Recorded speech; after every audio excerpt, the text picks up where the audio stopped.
Ang kakainin natin for today ay isang tasang upo. Meron siyang 3 grams ng carbs at 16 calories. Meron din tayo ditong piniritong dalagang bukid na merong 0 grams ng carbs at 163 na calories. Ating brown rice naman ay 60 grams lang. Meron siyang 13.7 grams ng carbs at 67 calories. Prepare din ako dito ng toyo, kalamansi at sibuyas para sa usawan. Total of 17 grams ng carbs ang kakainin natin today. At meron siyang 246 na calories. Bago natin kainin ang lahat ng ito, i-check na muna natin ang baseline ng ating blood sugar. 102 as of 10:43 a.m. Kainin lang muna natin to at i-monitor natin ang ating blood sugar makalipas ang 1 oras at 2 oras. Para makita natin kung ano ang magiging galaw ng ating blood sugar, unahin natin ang upo. Inisa ko lang to at ang halo niya ay piling na manok. Madaling makabusog tong upo. Sunod na natin tong isda at kanin. Kain tayo! Mahilig din ba ka sa ulo ng isda?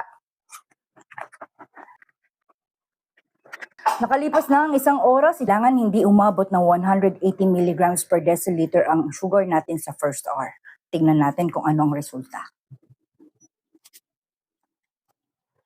153 as of 12:04 p.m. Sabi ng dietitian ko, okay lang daw yan dahil natutunaw pa lang daw ang kinain ko at nagiging energy. Balik ulit tayo after 2 hours. At dapat hindi umabot ng 140 ang ating blood sugar sa ika-second hour. Lumipas na ang ika-second hour at 1 basong tubig pa lang ang ininom ko sa buong second hour na yan at wala tayong iniinom na maintenance. Ngayon, i-check na natin ang ating final result ng ating blood sugar sa ika-second hour.